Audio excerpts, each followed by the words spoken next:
tertentu.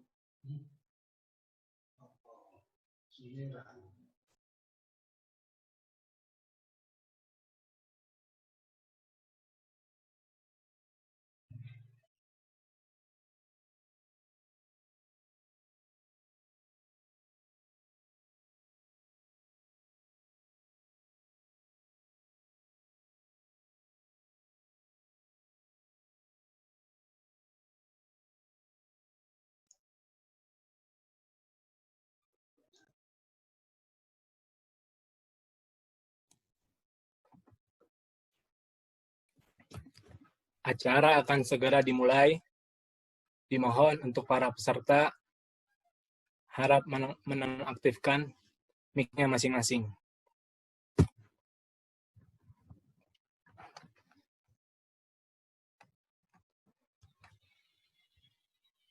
Yang terhormat Direktur PMAK Migas, Bapak Profesor R.Y. Peri Burhan atau yang mewakili. Dalam hal ini, Bapak Wakil Direktur 3 PMAK Migas, Bapak Insinyur Bambang Suranta MT. Yang terhormat Pembina Bidang Dakwah Islami PMAK Migas 2020, Ibu Insinyur Sri Yuliati SST. Yang terhormat Bapak Agus Solahuddin, serta para hadirin sekalian peserta Zoom Meeting PIFES 2020. Assalamualaikum warahmatullahi wabarakatuh. Innal hamdalillah nahmaduhu wa nasta'inuhu wa nastaghfiruh wa na'udzu billahi min sururi anfusina wa min sayyiati a'malina may yahdihillahu fala mudhillalah wa may yudlil fala hadiyalah. Asyhadu an la ilaha illallah wahdahu la syarikalah wa asyhadu anna Muhammadan abduhu wa rasuluh la nabiyya wa la rasula ba'da amma ba'du. Pertama-tama marilah kita hanturkan puja serta puji syukur kita atas kehadirat Allah Subhanahu wa taala yang telah memberikan kepada kita semua nikmat iman, Islam, ihsan, dan sehat walafiat, sehingga kita semua bisa berkumpul di acara Zoom Meeting PIFES 2020 ini. Salawat serta salam marilah kita junjungkan kepada baginda Nabi besar Muhammad sallallahu alaihi wasallam.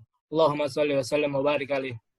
Dan semoga kita semua mendapatkan syafaatnya di hari akhir nanti. Amin amin ya rabbal alamin. Di sini saya sebagai pembawa acara akan membawakan susunan acara. Sebagai informasi, PEM Islamic Festival ataupun PIFES 2020 ini merupakan bagian dari rangkaian acara Disnatalis Hari Jadi PMAK Migas. Pada tanggal 24 Oktober 1966 merupakan didirikannya AMGB atau Akamigas, Akademi Minyak dan Gas Bumi, cikal bakal dari Politeknik Energi dan Mineral Akamigas, PMAK Migas Cepu.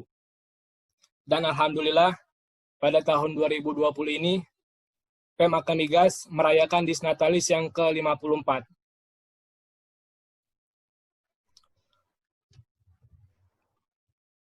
Untuk selanjutnya, mari bersama-sama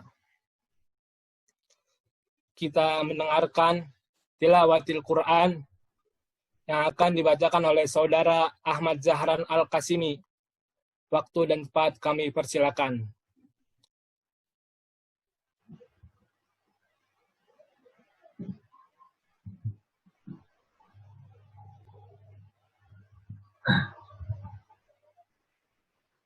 Assalamualaikum warahmatullahi wabarakatuh.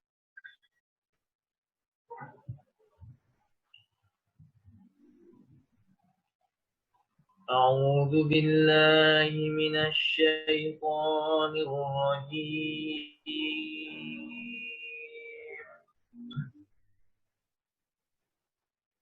Bismillahirrahmanirrahim.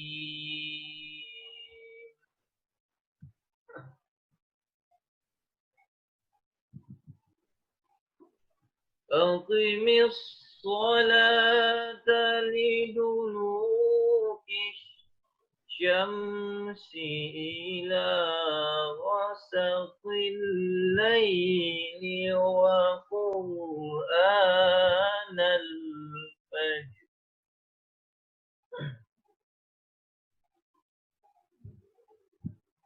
إن قرآن الفجر كان مشهودا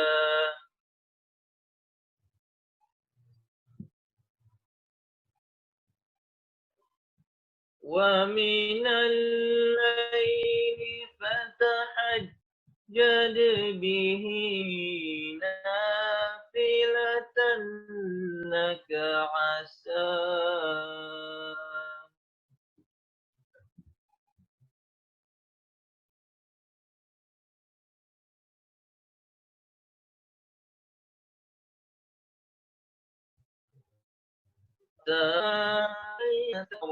ربك مقاما محمودا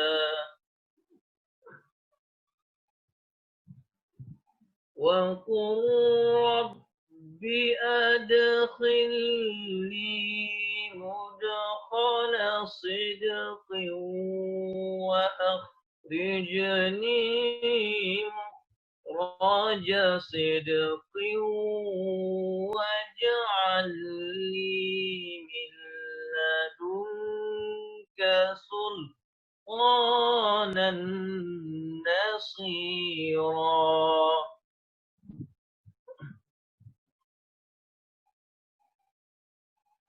وقل جاء الحق وزهق الباطل وقل جاء الحق وزهق الباطل إن الباطل كان زهوقا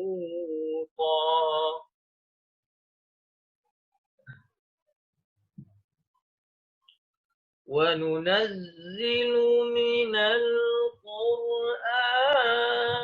ما هو شفاء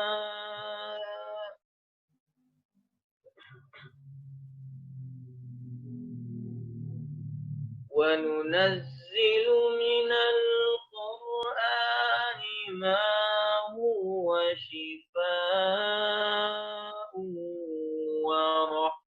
ورحمة للمؤمنين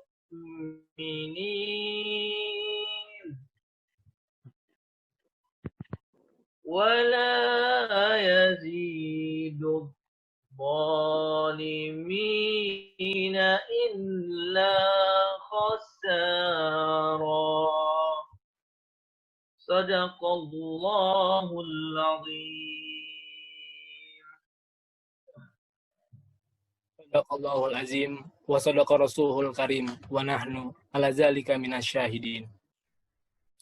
Para hadirin sekalian, di sini saya akan membacakan susunan acara pada pagi hari ini. Acara pertama yaitu sambutan sekaligus pembukaan acara. Kemudian ceramah yang akan disampaikan oleh Ustadz Agus Solahuddin. Kemudian sesi tanya jawab peserta dengan Ustadz Agus Solahuddin. Kemudian penayangan cuplikan video lomba sekaligus pengumuman pemenang lomba-lomba. Dan yang terakhir ialah doa. Langsung saja untuk acara pertama, sambutan sekaligus pembukaan acara yang akan disampaikan oleh Wakil Direktur 3 PMAK Migas kepada Bapak Insinyur Bambang Suranta MT. Waktu dan tempat kami persilakan.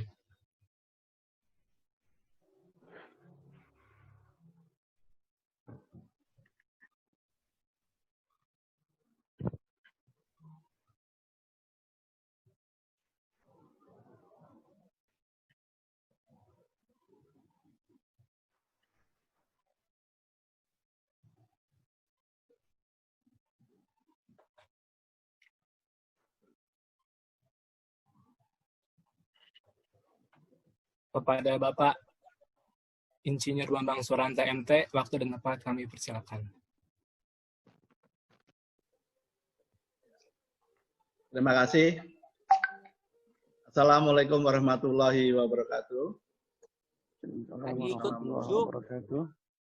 Alhamdulillahirabbil alamin. Wassalatu wassalamu ala asrofil anbiya'i wal mursalin. Sayyidina wa maulana Muhammadin wa ala alihi washabihi ajmain, amma ba'du. Yang terhormat Al Ustadz Agus Solahuddin, Bapak Wakil Direktur 2, Ibu Kepala Bagian, Bapak Ibu Kepala Bagian dan Subbagian Pemaka Migas, segenap sivitas akademika, serta para mahasiswa yang saya banggakan dan para hadirin hadirat yang kami hormati. Mohon izin karena Bapak Direktur sedang di luar kota, kami diminta untuk mewakili.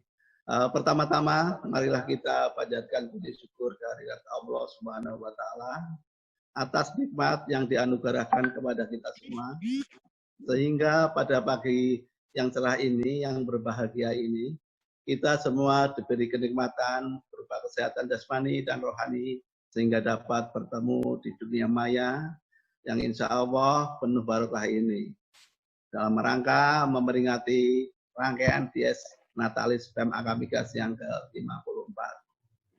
Salawat serta salam semoga selalu kita curahkan kepada junjungan kita Nabi Muhammad SAW yang telah membawa kita dari zaman jahiliyah menuju zaman yang terang benderang. Hadirin yang berbahagia, tema pengajian kali ini adalah peran milenial dalam membangun semangat ibadah di tengah pandemi. Seperti kita ketahui bersama bahwa semenjak pandemi COVID melanda negara kita dan bahkan dunia, semua kegiatan kita sangat terbatas, bahkan kegiatan ibadah. Sholat jamaah dan sholat Jumat di beberapa masjid sempat ditiadakan. Saat ini, kalaupun dilaksanakan, tetap harus menjaga jarak dengan protokol kesehatan COVID-19 yang ketat. Disinilah iman kita sebagai umat Islam diuji untuk tetap terus berupaya beribadah, mendekatkan diri kepada Allah Subhanahu wa Ta'ala, walaupun dalam segala keterbatasan. Saya mohon nanti kepada Ustadz Agus Solahuddin untuk memotivasi kita semua untuk selalu bisa beribadah dan menjalankan sunatullah di tengah keterbatasan aktivitas selama ini. Dan akhirnya dengan mengucap Bismillahirrahmanirrahim, pengajian umum Pemaka Migas Islamic Festival 2020 saya nyatakan dimulai. Demikian. Wassalamualaikum warahmatullahi wabarakatuh. Waalaikumsalam warahmatullahi wabarakatuh. Bapak, kami mengingatkan agar para mahasiswa dan sivitas akademika Pemaka Migas harap mengisi absen di kolom chat. Untuk acara selanjutnya, langsung saja mari kita dengarkan dan menyimak bersama ceramah yang akan disampaikan oleh Ustadz Agus Solahuddin dengan tema peran milenial dalam membangun semangat ibadah di tengah pandemi. Pada Ustadz Agus Solahuddin, waktu dan tempat kami persilakan. Terima kasih. Suara saya bisa didengar, ya? Siap, dengar Ustaz. Assalamualaikum warahmatullahi wabarakatuh. Bismillahirrahmanirrahim. Alhamdulillahirabbil alamin wa afdhalus shalah wa atammu taslim ala sayyidina wa maulana Muhammadin wa ala alihi wa sahbihi ajma'in. Allahumma akhrijna min dhulumatil wahm wa akrimna bi nuril fahm wa ftah alaina bi ma'rifatil ilm wa sahhil akhlaqana bil hilm waj'alna mimman yastami'una al qawla wa yattabi'una ahsana. Amma ba'd. Yang saya hormati seluruh sivitas Akamigas Tepu yang insya Allah pada kesempatan pagi hari ini semuanya diberikan rahmat oleh Allah Subhanahu wa Ta'ala. Yang saya hormati, suara saya sepertinya feedback ya. Ya Pak, agak mantul dikit ya Pak. Oh ya, sebentar. Apakah masih feedback? Sudah enggak Pak, aman. Sudah enggak ya? Nah, terima kasih. Terutama Bapak Bambang selaku yang mewakili direktur dan juga mungkin yang saya hormati dan saya muliakan direktur-direktur yang lain yang tidak bisa saya sebutkan satu-satu.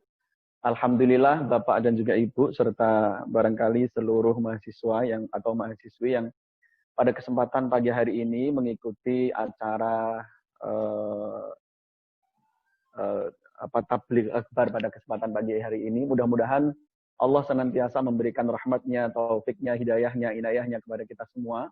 Dan insya Allah meskipun pertemuan kita pada kesempatan kali ini hanya sebatas via Zoom meeting seperti ini, tapi saya yakin bahwa pertemuan ini akan membawa berkah untuk hidup kita semua, serta pertemuan ini akan menjadi sebab kita dipertemukan lagi di surga Allah Subhanahu wa Ta'ala. Amin ya rabbal alamin. Tentu semuanya pengen masuk surga, nggih. Nah, tetapi saya ingin menyampaikan, asal kita ini memiliki iman, asal ada iman di dalam hati kita, insya Allah kita pasti akan masuk surga.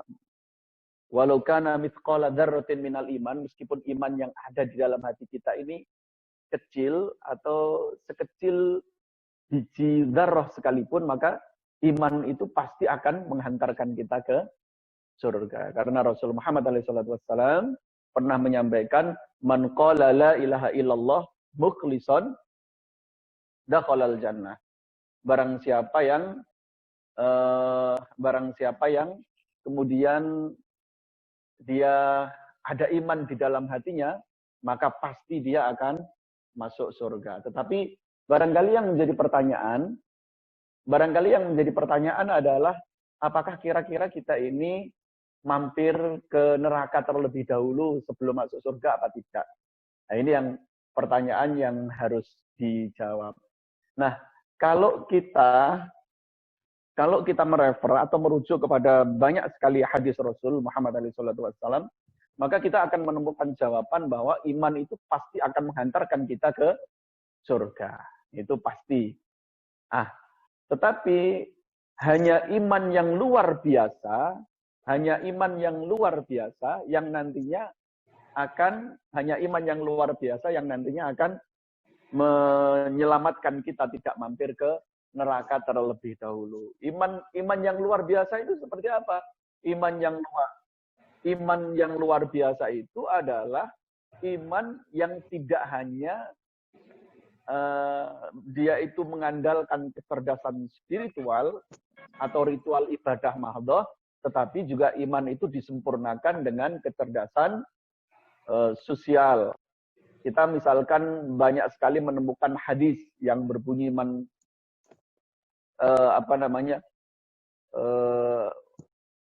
orang itu ketika man kana yu'minu billahi wal yaumil akhir falyukrim dhaifahu.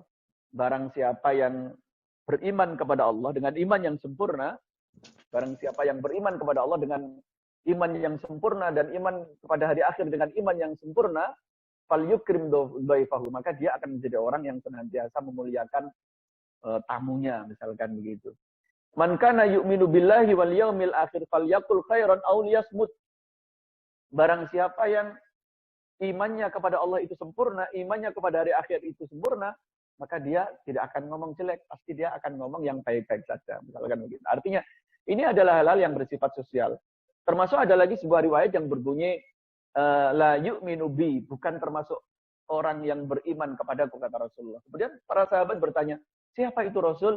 Yaitu ketika ada orang menemukan tetangganya kelaparan, sementara dia kenyang. Nah, ini kata Rasulullah bukan termasuk orang yang imannya itu sempurna. Artinya, kalau kita merujuk pada definisi takwa secara sederhana, takwa itu kan rumusnya ada dua. at-ta'zim lillah wasyafaqah lil khalqi kalau di dalam Nasuhul Ibad itu. Rumusnya hanya dua, yaitu baik sama Allah, baik sama makhluknya Allah, kan begitu. Itu rumusnya takwa itu begitu. Makanya kita ini mengenal kecerdasan yang disebut dengan kecerdasan sosial dan juga kecerdasan spiritual, dan juga kita mengenal kecerdasan sosial itu sebenarnya dari sini. Dan kalau kita merefer pada ayat-ayat Al-Quran, maka sebenarnya iman itu juga selalu disandingkan, disejajarkan dengan amal soleh. Nah, makanya dalam konteks tema kita pada kesempatan pagi hari ini, di mana kita ini di tengah pandemi seperti ini tidak diperbolehkan abai dengan ibadah kita meskipun dengan segala keterbatasan. Ini tidak hanya semata-mata ibadah mahdhah, tetapi juga ibadah sosial. Bapak Ibu sekalian dan juga teman-teman mahasiswi yang dirahmati Allah, saya ingin menyampaikan, tadi kan semuanya pengen masuk surga, ya. Saya juga sudah menyampaikan bahwa siapapun yang ada iman di dalam hatinya, pasti dia akan masuk surga. Kemudian yang menjadi pertanyaan, kira-kira mampir neraka apa tidak, akan begitu. Yang menjadi pertanyaan saya, kenapa sih kita ini pengen masuk surga? Bapak Ibu semua pasti pengen masuk surga. Teman-teman mahasiswi semuanya pengen masuk surga. Jawabannya ya karena memang cita-cita kita sebagai seorang mukmin muslim itu ya pengen masuk surga, karena surga itu adalah simbol dari ridho dan rahmatnya Allah Subhanahu wa taala untuk kita. Sekali lagi ini saya ulangi ya.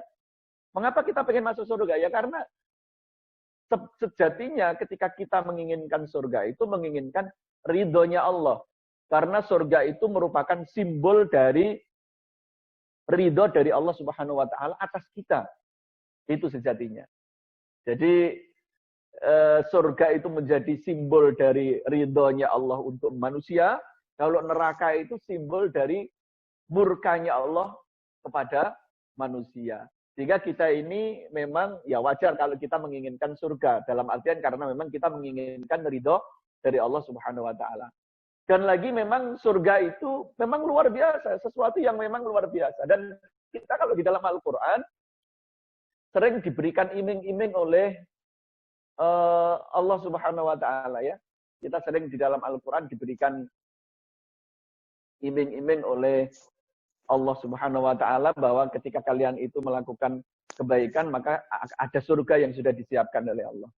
Surga yang sudah disiapkan oleh Allah digambarkan dalam sebuah hadis qudsi, "Mala ainun ra'at wala udunun sami'at wala khatara ala qalbil bashar." Bahwa surga itu adalah sesuatu yang memang luar biasa. Mala ainun ra'at.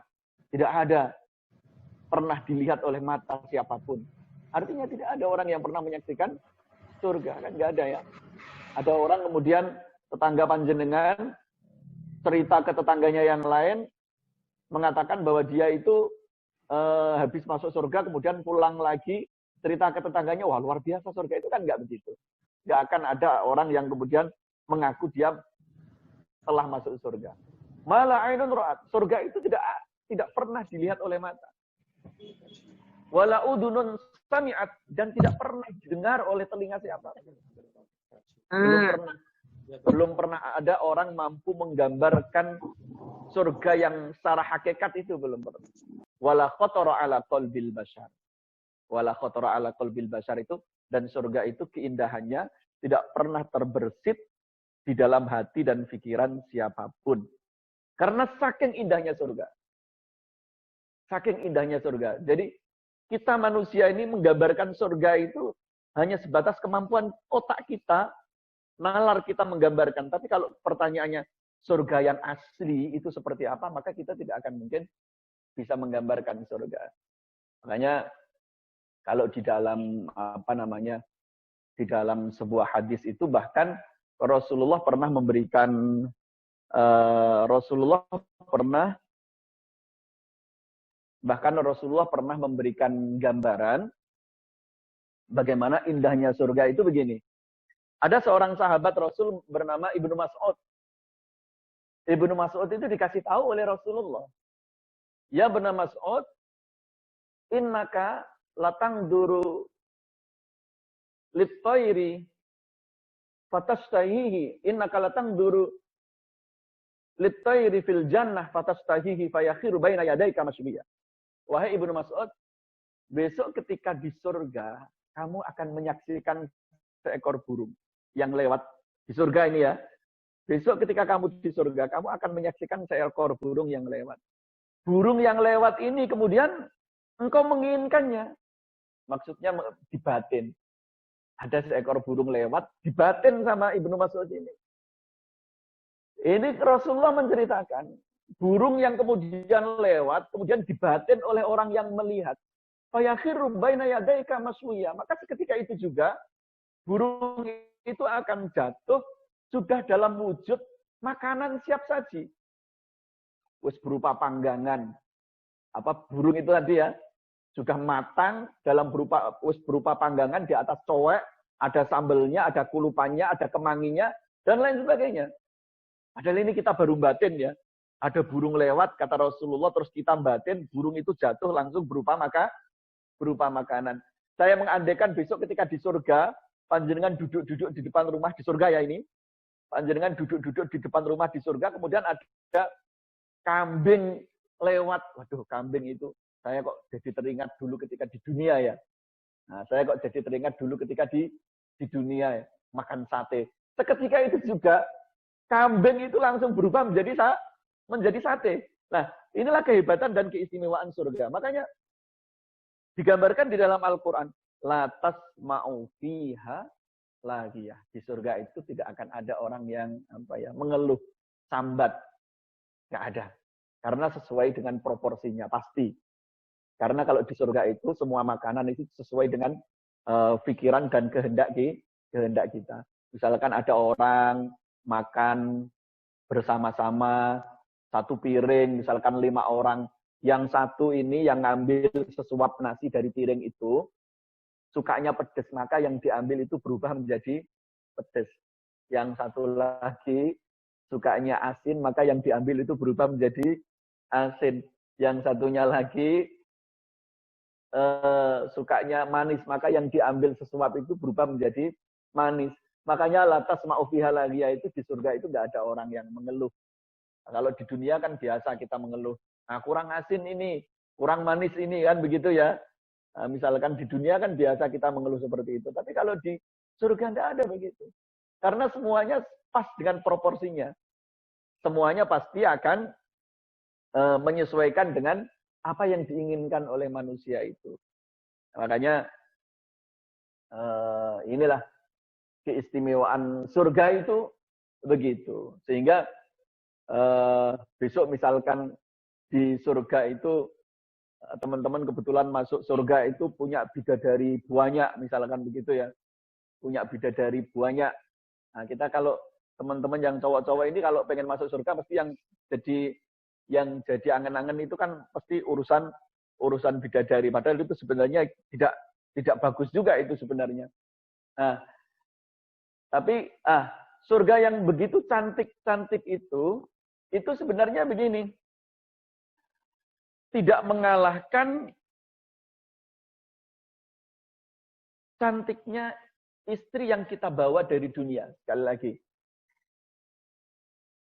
Secantik apapun bidadari itu tidak akan mengalahkan kecantikan istri yang dibawa dari dunia. Mulane makanya yang jomblo-jomblo ini jangan sampai mati dalam keadaan jomblo. Karena apa? Jomblo itu kalau mati ya nggak punya suami, nggak punya istri, meskipun masuk surga, mereka gak iso melete, nggak bisa gaya. Karena apa? Karena memang bidadari atau suami yang disiapkan oleh Allah di surga itu nggak ada apa-apanya ketika dibandingkan dengan suami atau istri yang memang dibawa dari dunia dan bersama-sama masuk surga. Makanya inilah yang kemudian saenak-enake mlebu swarga itu nek dhewean ya enak, tapi ya ije enak nek mlebu swarga bareng sama istrinya, bareng suaminya, bareng keluarganya kan begitu. Nah, saya kemudian ingin menyampaikan begini. Ini sudah ya kita cerita tentang surga. Saya ingin menyampaikan, ternyata surga itu ada Ada KTP-nya. Ternyata surga itu ada KTP-nya. Identitas yang menjadi bukti bahwa memang Anda layak dan bisa masuk surga. Itu ada KTP-nya. Saya ingin kasih tahu, kalau di dalam sebuah hadis yang diriwayatkan oleh Imam Muslim, Rasul Muhammad Shallallahu Alaihi Wasallam menyampaikan, "Ta'kulun naru min ibni Adam illa atros sujud," bahwa seluruh manusia yang ada di neraka besok itu, seluruh tubuhnya pasti akan dibakar oleh api neraka. Tangannya dibakar api neraka, rambutnya dibakar oleh api neraka, pundaknya, perutnya, kakinya, semuanya pasti dibakar oleh api neraka. Kata Rasulullah kemudian, illa atharus sujud, kecuali batuk ini. Kecuali batuk apa ini? Kening. Kecuali jidat ini yang pernah dipakai sujud. Maka itu tidak bisa dibakar oleh api neraka. Illa atharus sujud, kecuali kening yang pernah dipakai sujud ketika di dunia. Yang menjadi pertanyaan kemudian, ya mengapa kening itu tidak bisa dibakar oleh api neraka? Rahasianya apa? Ya karena memang Allah itu besok akan mengutus para malaikat untuk mencari manusia-manusia yang ada di neraka, dan ketika keningnya, jidatnya itu nggak terbakar oleh api neraka, maka itu menjadi salah satu bukti bahwa dia harus dipindah ke surga. Kata Rasulullah di dalam sebuah hadis, ya'rifunahum bi'atsari sujud. Para malaikat yang ditugaskan oleh Allah untuk memindah manusia-manusia dari neraka, dipindah ke surga, itu para malaikat tahunya dari mana? Oh ini layak dipindah ke surga. Oh ini memang berhak dia itu dipindah ke surga. Tahunya dari mana? Tahunya dari atharus sujud. Tahunya dari jidat yang pernah dipakai sujud. Maka yang keningnya ini pernah dipakai sujud, kemudian dipindah oleh malaikat ke surga. Yang menjadi pertanyaan itu, kalau orang itu di dunia nggak pernah sholat, ya kan? Kalau orang itu di dunia nggak pernah sholat, nggak pernah sujud kepada Allah, maka otomatis seluruh tubuhnya akan terbakar. Termasuk yang terbakar itu adalah jidatnya, keningnya. Kita bisa membayangkan kalau keningnya, jidatnya itu terbakar, otomatis nanti malaikat yang bagian, kan ada ya malaikat yang bagian mencari jidat orang-orang yang dulu di dunia pernah sholat. Sehingga kalau nanti orang ini yang ada di neraka ini nggak pernah sholat, maka otomatis jidatnya tidak terbakar, keningnya tidak terbakar. Nah, kalau jidatnya terbakar, keningnya terbakar, otomatis nanti malaikat nggak akan menemukan jidat itu. Sehingga itu akan mengkhawatirkan karena apa? Karena nanti itu akan mengkhawatirkan karena apa? Karena khawatir nanti jangan-jangan tidak bisa masuk ke surga, tidak bisa pindah ke surga. Ya meskipun tadi di awal sudah saya sampaikan, man qala la ilaha illallah mukhlishan dakhalal jannah. Orang itu kalau di dalam hatinya ada iman meskipun kecil, pasti dia akan mampu menggapai surga. Ya tapi kan kalau mampir nerakanya kelamaan kan ya repot. Nah kan begitu. Nek mampir nerakanya kesuwen kan ya repot. Makanya kalau besok itu di neraka itu kan malaikat yang bagian untuk memindah ke surga itu kan ada yang orang itu masuk neraka baru beberapa saat, keningnya sudah ditemukan oleh malaikat, kemudian dipindah ke surga. Ada yang ditemukan oleh malaikat itu beberapa ratus tahun kemudian baru jidatnya itu ditemukan oleh malaikat. Kemudian dipindahkan ke surga. Ada yang mungkin barangkali ribuan tahun di neraka, kemudian jidatnya baru ketemu malaikat, kemudian dipindahkan ke surga. Nah yang membedakan apa itu? Mengapa kok ada yang tiba-tiba cepat ditemukan malaikat, baru 1 hari di neraka ditemukan malaikat, kemudian dipindahkan ke surga? Ada yang lama, mungkin ratusan tahun atau ribuan tahun, baru ketemu malaikat itu jidatnya yang pernah dipakai sujud sehingga baru dipindah ke surga. Tentu yang membedakan adalah amal ibadahnya. Tetapi ada satu kata kunci yang ingin saya sampaikan. Bahwa bagaimanapun juga, sujud kita kepada Allah Subhanahu wa Ta'ala itu akan menjadi identitas kita. Makanya, apapun status sosial kita, kita boleh menjadi seorang pejabat, kita boleh menjadi seorang pengusaha, kita boleh menjadi seorang politisi, kita boleh menjadi seorang petani, kita boleh menjadi akademisi, kita boleh menjadi profesor, kita boleh menjadi seorang dokter atau doktor. Tetapi sujud itu tidak bisa ditinggalkan karena sujud kita itulah yang nanti akan menjadi identitas kita di surga. Jadi sujud kita itulah yang akan menjadi identitas kita ketika di surga. Makanya di dalam banyak hadis misalkan ya, betapa berharganya satu sujud kita di sisi Allah Subhanahu wa Ta'ala. Barangkali kita ini apa ya, kalau mendengar misalkan ada sebuah hadis, raka'atal fajri khairun minad dunya wa ma fiha. 2 rakaat salat fajar sebelum salat subuh itu, raka'atal fajri khairun minad dunya wa ma fiha. 2 rakaat salat fajar sebelum subuh, salat sunat itu ya. Itu kata Rasulullah lebih utama dan lebih baik ketimbang dunia seisinya. Lho dunia seisine lho kalah karo sujud kita di dalam 2 rakaat salat fajar. Artinya apa? Artinya Allah memang pengen memberitahu kita. Allah ingin memberitahu kita betapa sujud itu begitu berharga di sisi Allah Subhanahu wa Ta'ala. Sehingga dunia seisinya ini sama sekali tidak berharga. Kalau orang bahkan itu hanya dibandingkan dengan 2 rakaat salat fajar itu nggak ada apa-apanya. Karena menurut Allah Subhanahu wa Ta'ala dunia seisinya itu nggak berharga sama sekali. Jadi dunia ini nggak berharga sama sekali menurut Allah. Yang paling berharga itu adalah sujud kita. Yang paling berharga itu adalah rakaat kita. Yang paling berharga itu adalah sholat kita. Makanya ini. Jangan sampai meninggalkan sholat. Makanya Rasul Muhammad SAW pernah menyampaikan sebuah hadis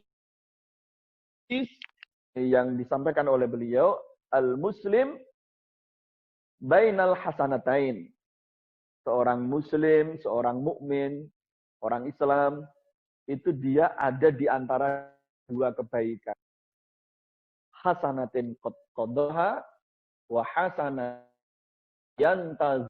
Kebaikan pertama itu adalah kebaikan yang sudah ia lakukan.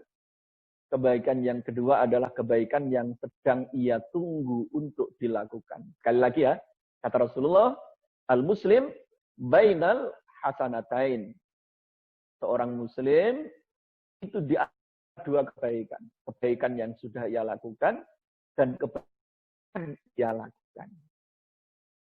Para ulama kemudian yang dimaksud hasanah ini adalah sholat. Saya ulangi lagi. Para ulama ahli hadis di dalam kitab-kitab syarah hadis mereka menjelaskan bahwa yang dimaksud dengan hasanah di sini adalah sholat.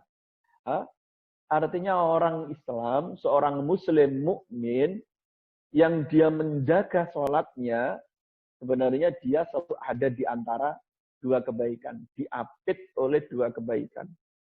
Sholat yang sudah ia lakukan, dan sholat yang sedang ia tunggu untuk dilakukan. Begini, panjang tahu. Orang yang sholatnya aktif 5 waktu 1 hari, itu sejatinya hari-harinya dia hanya digunakan untuk menunggu sholat. Orang yang sholat 5 waktu jangkep, itu jadinya setiap hanya dia gunakan untuk tunggu sholat. Seperti ini. Saat ini kita ini. Seperti sekarang kita ini, kita tadi subuh sudah melaksanakan sholat. Dan sekarang sejatinya kita sedang menunggu sholat zuhur. Gitu? Ya meskipun Di hati kita tidak pernah ada kata-kata, aku ngenteni sholat duhur, tidak ada pernah kata-kata itu. Tapi faktanya, nanti kalau sholat duhur, waktunya adzan duhur, jenengan pasti sholat. Kalau ketika ada dengan masih ada aktivitas, ada yang di pasar, ada yang di kelas misalkan, di dalam hati panjenengan pasti ada niatan, oke, saya saat ini masih belum bisa melakukan, nanti saya akan sholat. Artinya orang yang sholatnya 5 waktu itu jangkep, dia sejatinya di antara kebaikan ini, sholat yang sudah ia lakukan, kemudian dia menunggu sholat zuhur, dia pasti menunggu sholat asar. Faktanya ketika asar dia melaksanakan sholat asar. Hanya karena memang itu sudah menjadi rutinitas dan kebiasaan, sehingga nggak merasa menunggu untuk melakukan sholat asar. Sehingga inilah keistimewaannya orang yang menjaga sholatnya.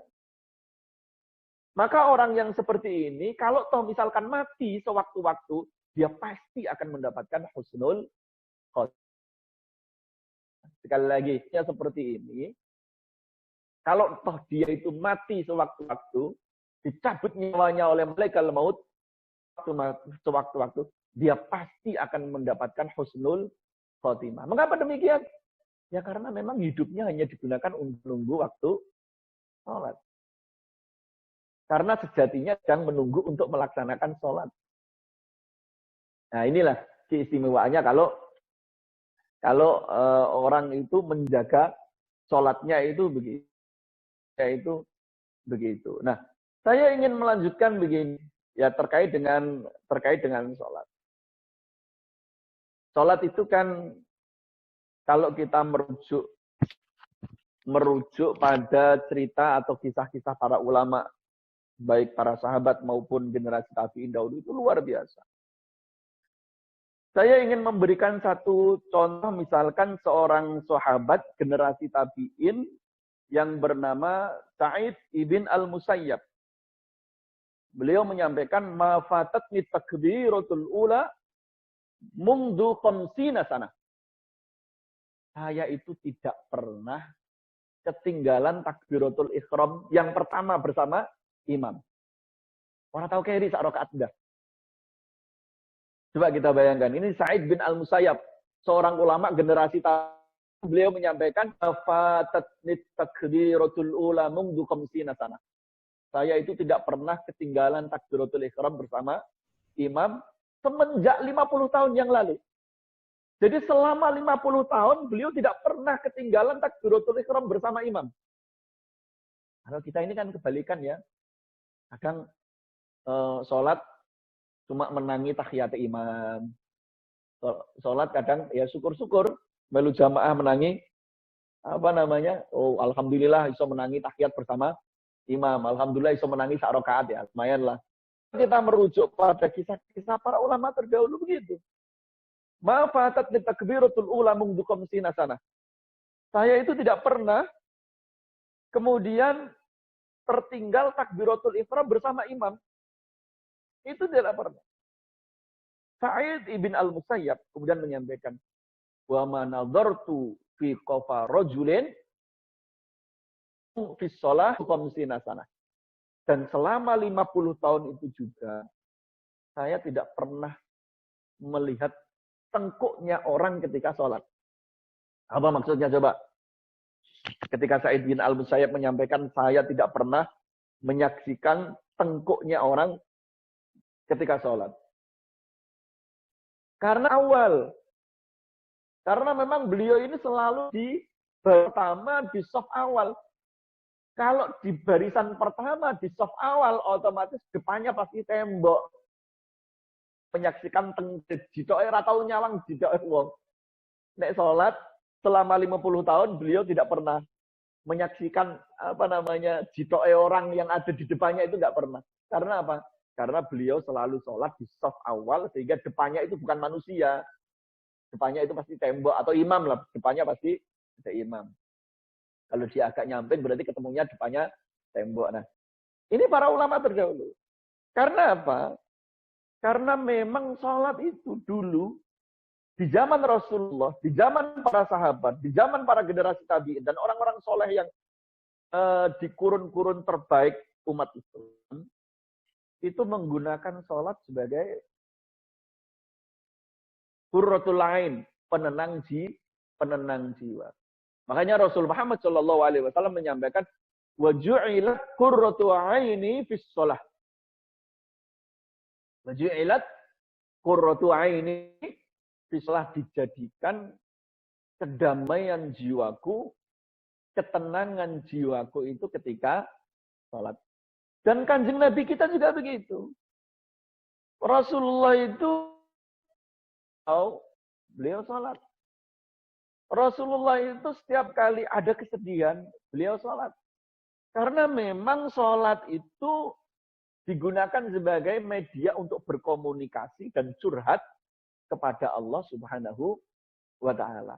Namanya Muhammad Shallallahu Alaihi Wasallam ketika beliau sedih, tatkala beliau datang ke Taif untuk mengajak orang-orang Taif masuk Islam, tetapi dakwah beliau itu orang-orang Taif, bahkan beliau diusir dan dilempari oleh batu, bahkan di dalam kisah itu kaki beliau berdarah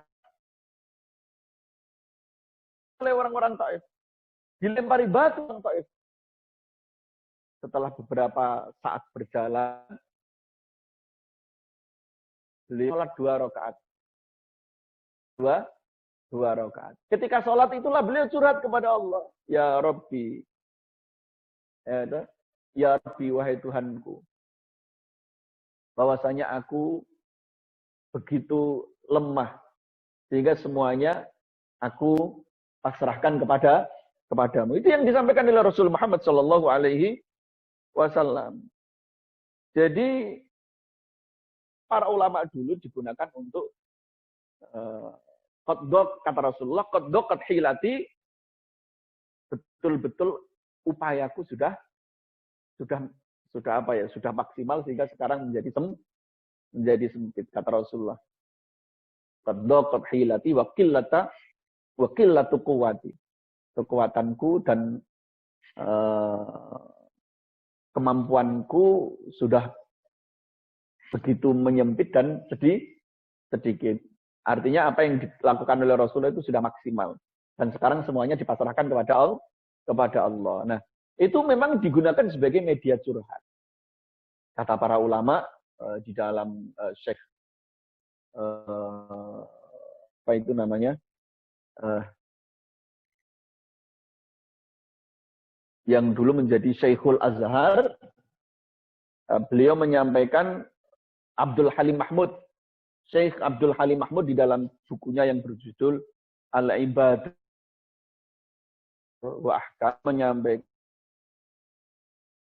bahwa orang sholat itu dia akan merasa tidak sendirian. Ketika orang sholat, dia akan merasa bahwa dia tidak sendirian. Maksudnya tidak sendirian itu apa? Karena dia yakin bahwa ada Allah yang senantiasa mendengar doa-doa kita. Bahwa ada Allah yang senantiasa akan membantu dan menghilangkan kesulitan kita. Itu kalau orang menggunakan media sholat sebagai curhat. Makanya Rasul Muhammad SAW, beliau itu kalau pengen sholat, kemudian memanggil sahabatnya yang bernama Bilal. Rasul Muhammad SAW, beliau kalau pengen sholat, kemudian memanggil sahabatnya yang bernama Bilal itu untuk azan. Beliau kemudian mengatakan, ya Bilal, arihna bis sholat. Wahai Bilal, damaikan jiwaku dengan sholat. Istirahatkan aku dengan sholat. Kan begitu Rasulullah. Bilal itu yang bagian azan, itu Rasulullah itu kalau menyuruh Bilal azan caranya begitu. Jadi si Bilal ini disuruh azan, itu cara Rasulullah menyuruh azan begitu. Ya Bilal, arihna bis sholat. Wahai Bilal, damaikan jiwaku dengan sholat. Maksudnya Bilal disuruh azan, Kanjeng Nabi sudah pengen sholat. Karena sudah waktunya masuk. Ya Bilal, arihna bis sholat. Wahai Bilal, arihna bis sholat. Istirahatkan aku dengan sholat. Damaikan aku dengan sholat.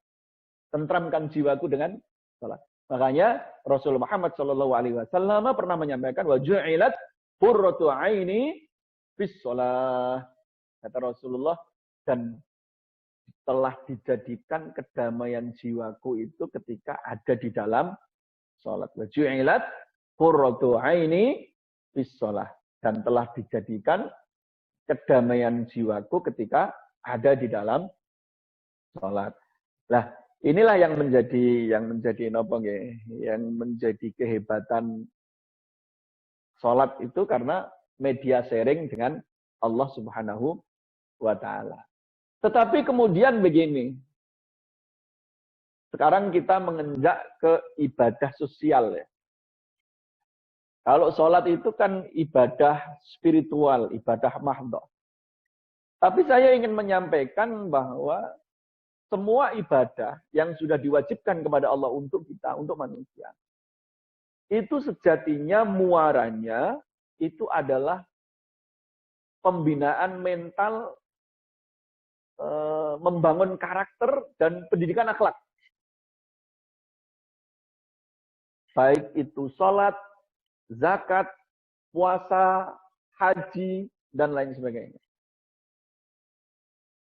Pengen bukti, kita bisa merujuk kepada ayat-ayat Al-Quran yang menjelaskan tentang kewajiban itu. Contoh, puasa. Kita kalau merujuk kepada ayat puasa, coba kita baca itu, ayat yang menjelaskan tentang puasa.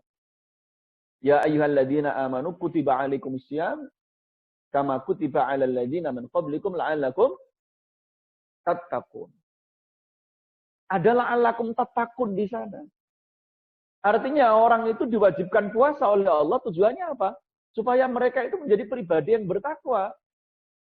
Pribadi yang bertakwa itu bagaimana? Tadi sudah saya sampaikan, pribadi yang bertakwa itu tidak hanya orang yang baik kepada Allah.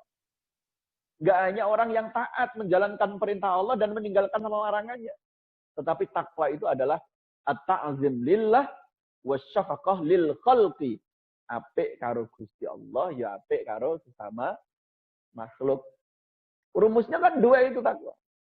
Artinya apa? Artinya tujuan puasa ini sebenarnya membentuk pribadi-pribadi yang bertakwa. Dalam artian manusia-manusia yang puasa itu idealnya mereka menjadi pribadi yang nggak hanya baik kepada Allah, tetapi juga baik kepada sesama manusia. Haji. Bagaimana ayatnya haji? Faman faradu fihinnal hajj fala rafata wala fusuqa wala jidala fil haji. Kata Al-Quran, orang yang menjalankan ibadah haji itu idealnya fala rafata. Tidak mengucapkan kata-kata yang jorok, kata-kata yang bisa memunculkan birahi, wala jidala, dan tidak ada pertikaian, pertengkaran, wala fusuko, dan tidak ada kata-kata yang bisa menyakiti orang lain. Kan begitu. Faman faradu fihinal hajj fala rafata wala fusuko wala jidala. Ini adalah haji. Artinya apa? Orang yang ibadah haji, orang yang menjalankan ibadah haji, itu idealnya orang itu terdidik untuk fala rafata wala fusuqa wala jidala. Terdidik untuk tidak menyakiti orang lain, terdidik untuk tidak suka bertengkar atau bertikai, terdidik untuk tidak mengucapkan kata-kata kotor dan jorok, misalkan begitu. Ini haji. Artinya apa?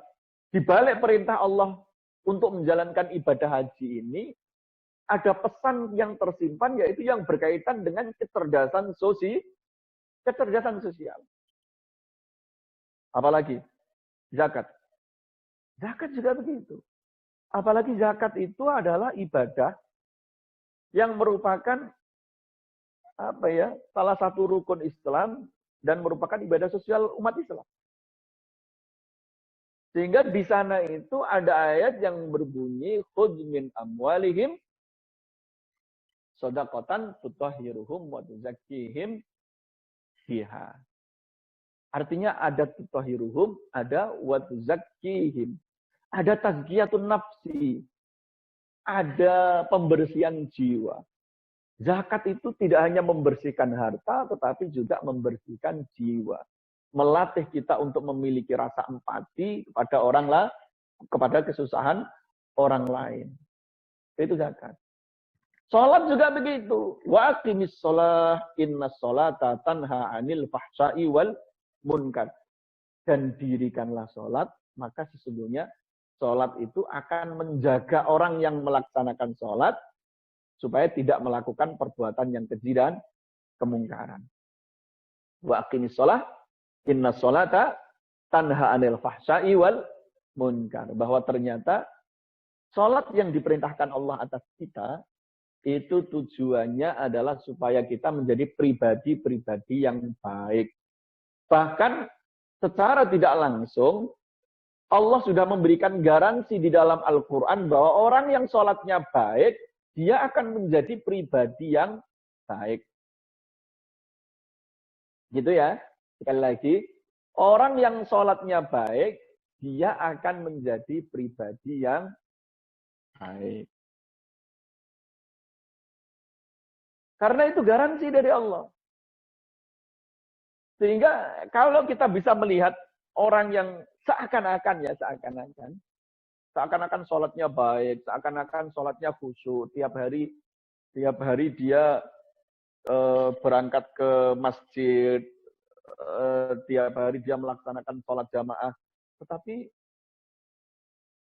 sosial dia dengan orang lain ternyata tidak sebaik seperti ketika dia di masjid. Maka ini sholatnya perlu dipertanyakan dalam artian, jangan-jangan sholatnya memang belum baik. Mung ketok-etok wae khusyuk, kan begitu misalkan. Makanya begini, saya ingin menyampaikan. Karena seharusnya yang namanya sholat itu adalah cermin. Sholat itu adalah cermin yang bisa memantulkan energi positif. Orang yang melaksanakan sholat, dia akan memancarkan kebaikan kepada orang lain. Karena memang itu garansi dari Allah. Maka kalau panjangan batas sejarah, dulu Sayyidina Umar radhiyallahu anhu warḍah, beliau seorang khalifah, beliau seorang pemimpin, beliau pernah menulis surat. Surat ini ditujukan kepada para gubernur, para menteri yang ada di bawah beliau. Para menteri, para gubernur. Diberikan wasiat surat. Diberikan wasiat dan surat. Kalau kita barangkali presidennya memberikan nasihat, memberikan wasiat pada para menteri, para gubernur, paling-paling Anda jangan korupsi atau dan lain sebagainya. Tapi kalau Sayyidina Umar ini enggak. Apa yang beliau tulis di dalam wasiat itu? Kata Sayyidina Umar, anna ahamma umurikum indi as-shalah. Kata Sayyidina Umar, urusan Anda, urusan kalian, menurutku yang paling penting itu adalah sholat. Jadi ternyata yang menjadi wasiat, isi daripada pesan Sayyidina Umar kepada bawahannya, kepada para gubernur itu adalah menjaga sholatnya. Alasannya apa? Ditulis sama Sayyidina Umar di situ. Sama Sayyidina Umar ditulis, faman hafidhaha wa hafadha 'alaiha fahuwa lima siwaha ahfad. Karena barang siapa yang menjaga sholatnya, maka dia akan menjadi pribadi yang lebih menjaga hal-hal selain sholat. Orang yang bertanggung jawab atas sholatnya, dia akan menjadi pribadi yang lebih bertanggung jawab kepada hal-hal selain sholat. Sebaliknya kata Sayyidina Umar di dalam wasiat itu, waman dhayya'aha fahuwa lima siwaha adya. Barang siapa yang lalai terhadap sholatnya, barang siapa yang tidak bertanggung jawab terhadap sholatnya, maka dia akan menjadi pribadi yang lebih lalai dan lebih tidak bertanggung jawab terhadap sholatnya. Artinya Sayyidina Umar menggunakan sholat ini sebagai tolak ukur. Sayyidina Umar menggunakan sholat ini sebagai tolak ukur. Kalau sholatnya baik, dia pasti akan menjadi pejabat yang baik. Kalau sholatnya baik, dia akan menjadi mahasiswa yang baik. Kalau sholatnya baik, dia akan menjadi direktur yang baik. Kalau sholatnya baik, ini standar yang digunakan oleh Sayyidina Umar. Karena itu garansi dari Allah.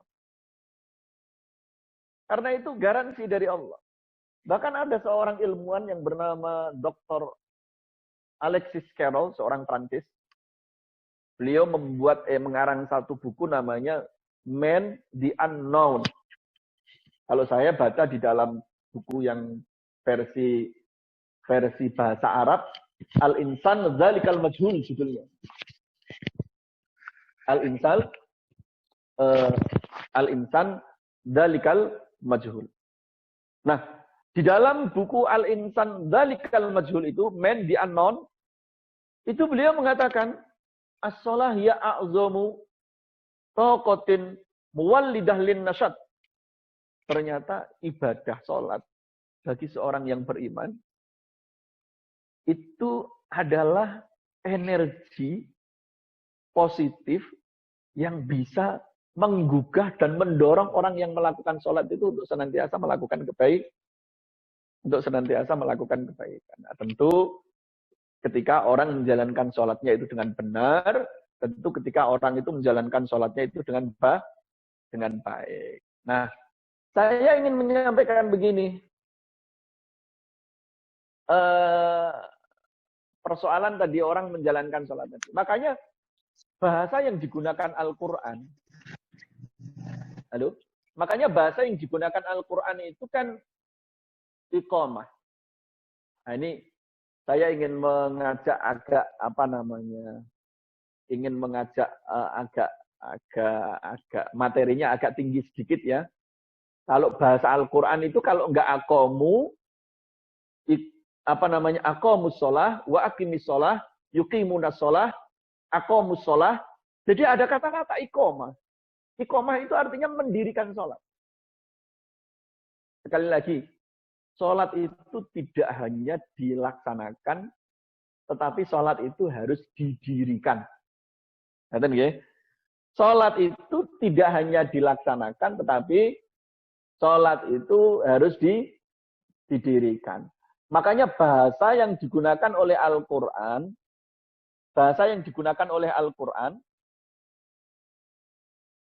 bentar.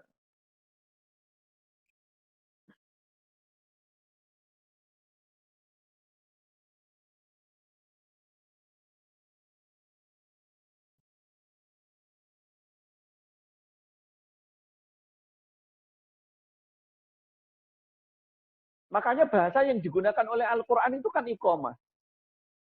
Maksudnya bagaimana? Mendirikan, nggak hanya menjalankan sholat. Di dalam Al-Quran, ketika menjelaskan tentang sholat dalam konotasi yang positif, itu pasti menggunakan redaksi iqamah. Ada aqamus sholah, ada yuqimunas sholah, ada wa aqimis sholah, wa aqimus sholah. Jadi selalu menggunakan kata-kata iqamah, artinya mendirikan. Itu kalau Al-Quran pengen menjelaskan sholat, pengen menyinggung tentang persoalan sholat dengan definisi dan dengan konotasi yang baik, itu dengan menggunakan kata-kata iqamah, mendirikan. Hanya satu ayat ketika Allah menyinggung orang sholat, tapi tidak menggunakan kata-kata iqamah, tidak mendirikan. Di mana itu? Di dalam surat Al-Ma'un. Makanya di dalam surat Al-Ma'un itu, fawailul lil musallin. Akan mendapatkan neraka mereka orang-orang yang sholat. Loh. Barangkali kita bertanya ya, ini ada orang sholat tapi malah dapatnya neraka Sekali lagi, ini ada orang sholat tetapi dapatnya malah neraka fawailul lil musallin. Mengapa ini ada orang sholat kok dapatnya neraka Ya karena dia sholat, tetapi dia tidak mendirikan sholat. Dia sholat, tetapi dia tidak mendirikan sholat. Makanya bahasa yang digunakan itu bukan fawailul lil muqimin atau li muqimis sholat, bukan. Tapi fawailul lil musallin. Nggak ada kata-kata mendirikan. Nggak ada iqomahnya di sana. Nah, orang yang tidak mendirikan sholat, hanya melaksanakan sholat, itu termasuk salah satu cirinya adalah alladzina hum an salatihim sahun alladzina hum yura'una wa yamna'unal ma'un. Ternyata orang yang tidak mendirikan sholat dan dia hanya melaksanakan sholat, itu sholatnya lalai. Lalai waktunya, kadang juga ditinggalkan. Lalai terhadap syarat rukunnya sholat, lalai terhadap hak-haknya sholat. Hak-haknya sholat itu apa? Hak-haknya sholat itu juga harus ada khusyuknya, meskipun khusyuk itu bukan salah satu syarat atau bukan salah satu rukun daripada sholat itu. Tapi faktanya di dalam ayat ini, orang yang hanya sebatas menjalankan sholat dan tidak mendirikan sholat itu digambarkan dia mendapatkan neraka fawailul lil musallin. Mereka lalai terhadap sholatnya. Lalai terhadap melalaikan waktunya sholat. Bahkan meninggalkan sebagian sholat. Alladzina hum yura'una, bahkan ketika mereka sholat itu bukan karena ikhlas lillah, tetapi karena orang lain. Wa yamna'unal ma'un, ternyata orang yang memang sholatnya itu tidak sepenuhnya didirikan, hanya semata-mata menjalankan dan dianggap sebagai beban kewajiban. Wa yamna'unal ma'un, mereka juga sosialnya tidak baik. Wa yamna'unal ma'un itu para ulama ada yang menjelaskan. Wa yamna'unal ma'un itu para ulama menjelaskan. Wa yamna'unal ma'un itu ada yang mengatakan mereka tidak mau berderma dan membayar zakat. Wa yamna'unal ma'un itu para ulama ada yang mengatakan mereka ternyata tidak mau membantu tetangga yang membutuhkan. Nah, ini ternyata begitu. Ternyata orang yang sosialnya tidak sebaik ketika dia sholat, itu ternyata sholatnya hanya sebatas dia melaksanakan, tetapi tidak mendirikan sholat. Makanya di dalam kitab Hikam, karya Syekh Ibnu Athaillah As-Sakandari, beliau menyampaikan, "Fama kullu musallin muqim." Tidak semua orang yang kemudian dia menjalankan sholat disebut orang yang mendirikan sholat. Karena mendirikan sholat itu tidak hanya memenuhi syarat rukunnya, nggak hanya persoalan wudhunya harus benar, nggak hanya persoalan harus tumakninah ketika rukuk sujudnya, nggak hanya persoalan nggak hanya persoalan ketika dia sholat itu bacaannya harus tartil dan jelas, tetapi juga harus khusyuk ketika dia itu melaksanakan sholat. Meskipun khusyuk itu bukan salah satu dari sholat. Tetapi Syekh Abdul Halim Mahmud di dalam bukunya beliau menyampaikan innama khusyuk al-musalli innama khusyu'ul musalli khusyu'ul qalbi, kata beliau. Yang disebut khusyuk itu adalah hatinya yang khusyuk, bukan tubuhnya. Kata beliau, indama khusya'at qalbul musalli khusya'at jawarihu. Orang itu kalau hatinya khusyuk, maka seluruh anggota tubuhnya akan menjadi khusyuk. Tangannya dia akan menjadi khusyuk. Tidak akan mungkin digunakan untuk mengambil yang bukan, apalagi digunakan untuk menyakiti orang lain. Lisannya khusyuk. Tidak digunakan untuk mengucapkan kata-kata kotor, jorok, membuli, dan juga mengeluarkan kata-kata yang bisa menyakiti orang lain. Matanya juga khusyuk. Tidak digunakan untuk melihat sesuatu yang dosa. Telinganya juga khusyuk, tidak didengarkan untuk mendengarkan sesuatu yang tidak diperbolehkan oleh agama. Hatinya juga khusyuk, tidak terbersit untuk melakukan dosa atau menyakiti. Kepalanya juga khusyuk, tidak mendongak penuh kesombongan di hadapan Allah dan di hadapan manusia. Kakinya juga khusyuk. Tidak digunakan untuk berjalan menuju tempat-tempat maksiat dan tempat yang dilarang oleh agama. Nah, ini idza khasha'at qalbul musalli khasha'at jawarihu. Orang yang sholat hatinya khusyuk, maka seluruh anggota tubuhnya juga akan menjadi khusyuk. Nah, inilah yang penting. Inilah yang penting untuk mencari hati yang khusyuk ketika kita di dalam sholat. Karena ini garansi dari Allah. Kalau kita sudah bisa melakukan itu, insya Allah kita akan disebut sebagai orang yang muqimus sholat.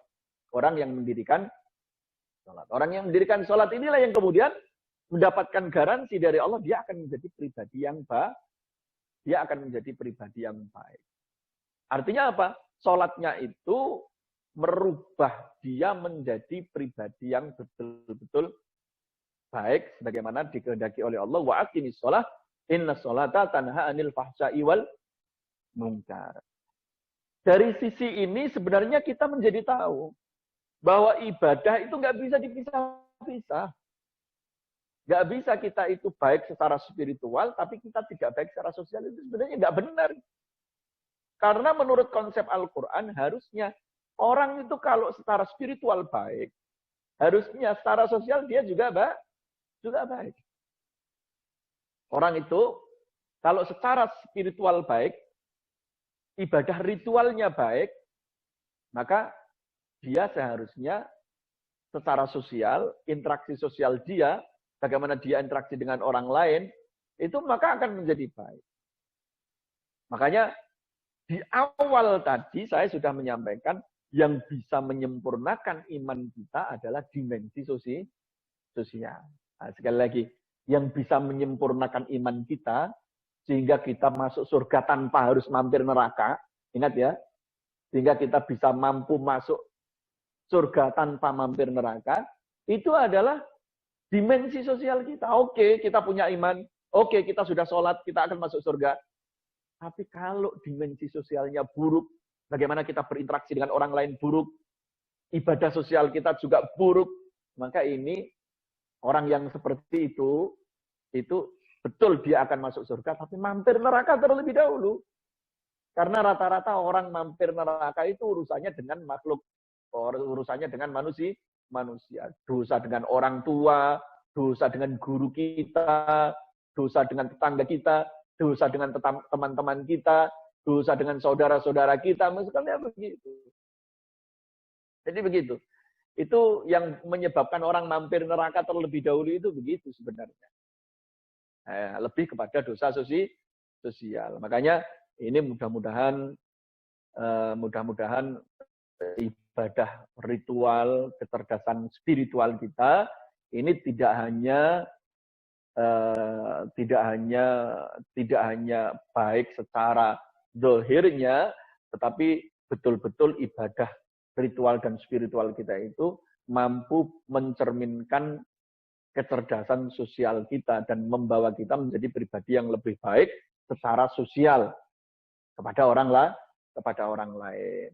Bapak Ibu dan teman-teman mahasiswa semuanya yang saya hormati, barangkali sementara itu yang bisa saya sampaikan, nanti bisa dilanjut tanya jawab. Ngaten nggih? Allahul muwaffiq ila aqwamit thoriq. Wassalamualaikum warahmatullahi wabarakatuh. Waalaikumsalam warahmatullahi wabarakatuh. Syukran kasiran Ustaz Salahuddin. Untuk acara selanjutnya, sesi tanya jawab dari peserta kepada Ustaz Agus Salahuddin. Mungkin ini saya akan membacakan 3 pertanyaan yang lebih awal dulu ya, Ustaz. Ya, monggo, silakan. Pertanyaan pertama dari Aisyah, instrumen 3, izin bertanya. Pada saat sholat, dianjurkan untuk merapatkan shaf dan meluruskan barisan saat sholat. Dalam pandemi COVID-19 seperti ini, kita dianjurkan untuk menjaga jarak antar orang satu dan orang lain. Maka dari itu, apakah sholat kita sah, Ustadz? Lalu bagaimana laki-laki lebih baik tetap menjalankan sholat berjamaah di masjid atau lebih baik sholat di rumah? Terima kasih.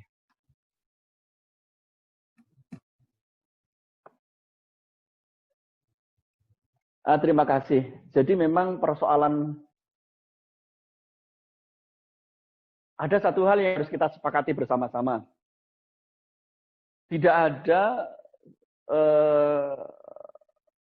mubtilatus sholah atau hal-hal yang bisa membatalkan sholat itu, termasuk salah satunya adalah shafnya renggang, misalkan begitu. Oke, Rasul dulu pernah mencontohkan bagaimana cara membuat shaf yang baik. Tetapi sekali lagi itu bukan bagian dari syarat dan rukunnya sholat. Kalau toh kita bisa melaksanakan sholat dengan tata cara shaf yang rapi dan rapat, sebagaimana diperintahkan oleh Allah, sawwu wa'tadilu, sawwu sufufakum wa'tadilu, fa inna taswiyatas sufufi min tamamis shalah. Nah, sebagaimana yang dulu pernah dilakukan Rasulullah, itu adalah sesuatu yang ideal. Artinya rapatnya shaf itu lebih kepada afdholiyah, keutamaan sholat jamaah. Kalau itu bisa dilakukan, maka akan menjadi lebih baik. Tapi kalau pada kondisi tertentu itu tidak bisa dilakukan, maka juga tidak mengapa.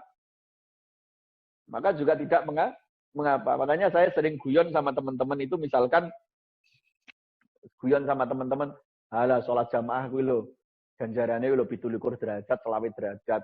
Lah nek sofe renggang kuwi lho paling kalong setengah derajat ya ora apa-apa to. Guyonan saya begitu. Tapi ya prinsipnya itu. Jadi sebenarnya itu tidak membatalkan sholat, dan karena memang kondisinya harus seperti itu. Jadi di dalam kaidah fikih itu kan ada sebuah kaidah ad-darurat tubihul mahzurat. Keadaan terpaksa dan darurat itu bisa memberikan hukum dispensasi atau keringanan kepada hukum yang sebelumnya tidak boleh. Jadi apalagi kalau sekarang ini ditunjang dengan masker, ditunjang dengan cuci tangan sebelum masuk masjid. Ini sebenarnya sesuatu yang sudah cukup. Jangan sampai kita ini pada kesempatan yang seperti ini menjadi alasan untuk tidak datang ke masjid. Karena kalau toh kita menghidupkan masjid dan datang ke masjid, kita masih bisa melaksanakan standar protokol kesehatan yang sudah ditentukan oleh pemerintah, gitu. Silakan yang lain. Untuk pertanyaan selanjutnya, Dad. Dahulu saya sering kali meninggalkan sholat.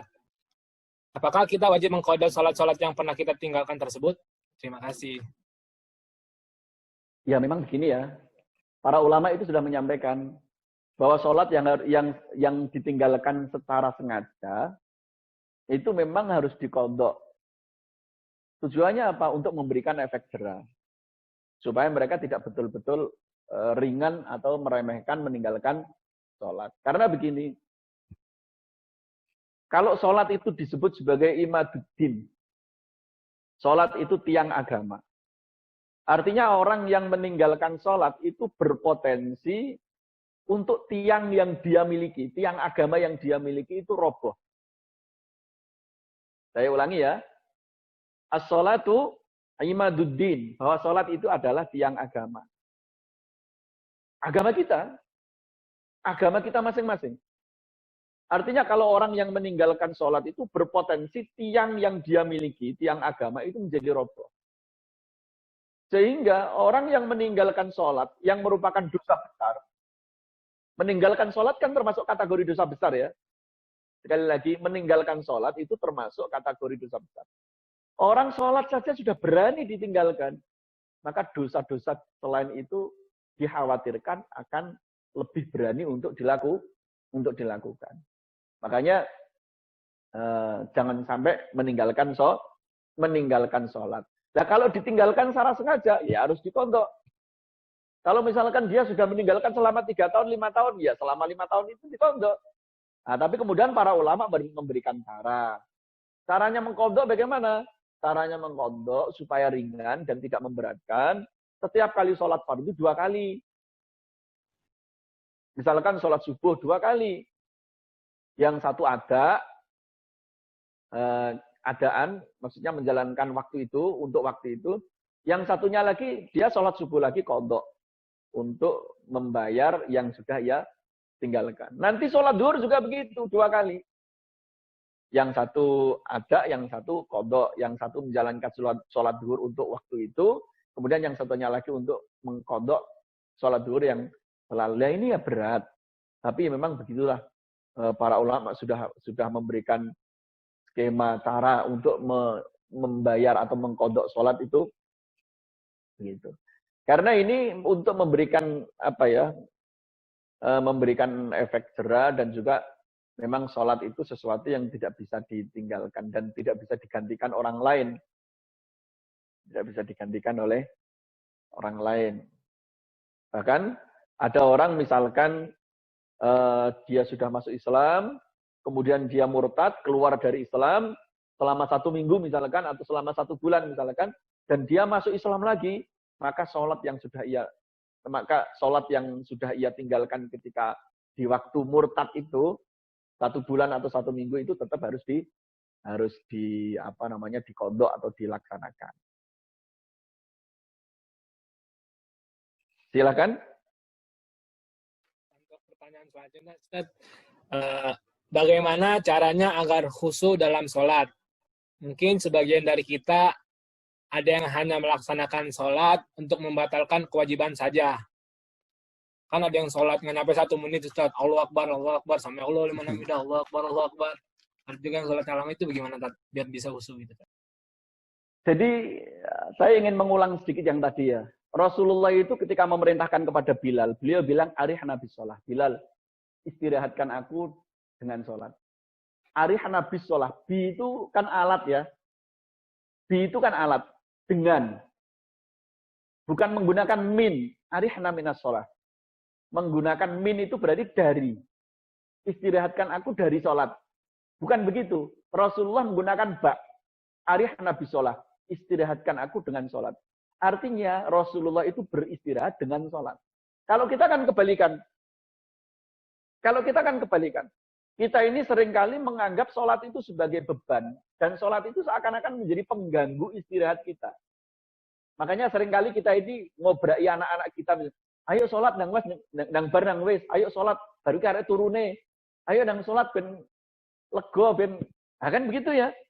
Kita ini sering di antara kita begitu ya. Saya sendiri kadang juga begitu. Ayo sholat, baru gue nang tidur. Nang bar nang wes, gak ada beban. Kan begitu. Padahal kalau Rasulullah kan tidak begitu. Rasul Muhammad SAW beliau menyampaikan arihna bis sholah. Artinya dengan kalimat bis sholah ini, ba ini kan alat. Artinya Kanjeng Nabi tidak menganggap bahwa sholat ini sebagai beban. Nah, makanya orang menjaga sholat itu harus sabar. Sabar menjalankan perintah sholat. Para ulama itu menafsirkan bahwa sholat itu lakabiratun illa alal khosyi'in. Kan ayat Al-Quran kan begitu. Sholat itu berat. Kecuali bagi mereka yang khusyuk. Maksudnya khusyuk itu apa? Maksudnya khusyuk itu sabar. Sabar bagaimana? Nyabari sholatnya. Wong kuwi nek sholatnya kesusu, itu berarti orang sabar. Gitu. Orang itu nek sholatnya terburu-buru berarti dia tidak sabar. Makanya sholat itu berat. Tapi sholat itu dirasa ringan alal khosyi'in untuk mereka yang khusyuk. Yang dimaksud khusyuk ini para ulama menafsirkan. Yang dimaksud khusyuk di sini adalah sabar. Nyabari sholat, sabar terhadap sholat. Sehingga dia tidak terburu-buru. Kalau baca juga kalem dan lain sebagainya. Nah, saya punya satu trik ini sebenarnya ya. Supaya kita melatih diri kita untuk melaksanakan sabar dengan sholat itu. Caranya begini. Di dalam kitab fikih itu kan ada satu syarat ya. Supaya bacaan kita, Fatihah kita itu dianggap sah. Itu salah satu syaratnya adalah ayyusmi'a nafsahu. Kita harus mendengar bacaan kita sendiri. Sekali lagi, supaya bacaan sholat kita itu sah, kita harus memperdengarkan telinga kita. Nah, seringkali mengapa sholat kita cepat? Karena kita tidak mendengar bacaan kita sendiri. Mau umi-umi itu nggak dengar suaranya. Padahal di dalam kitab-kitab fikih lintas madhab sekalipun, di sana selalu dijelaskan bahwa salah satu syarat supaya bacaan sholat kita sah, bahwa salah satu syarat supaya surat Fatihah yang kita baca ketika sholat itu sah, itu adalah ayyusmi'a nafsahu. Kita perdengarkan telinga kita akan bacaan kita sendiri. Ngrungokno wacanane dhewe. Bismillahirrahmanirrahim. Alhamdulillahirabbil alamin. Kalau kita memperdengarkan bacaan kita sendiri, insya Allah kita nggak mungkin bisa. Sholat cepat itu nggak bisa. Kalau nggak percaya nanti jenengan sholat duhur, tips saya ini jenengan pakai. Dengarkan apa yang jenengan baca. Sekali lagi, kalau jenengan nggak percaya nanti sholat duhur pakai dengarkan apa yang panjenengan baca, maka tidak mungkin panjenengan bisa cepat sholatnya. Karena apa? Karena ketika telinga kita ini nganggur, itu menjadi potensi untuk ngelamun. Melamun ya. Orang sholat itu melamun pikirannya kemana-mana itu karena telinganya nganggur. Coba kalau telinga kita ini dipakai untuk mendengarkan bacaan kita sendiri.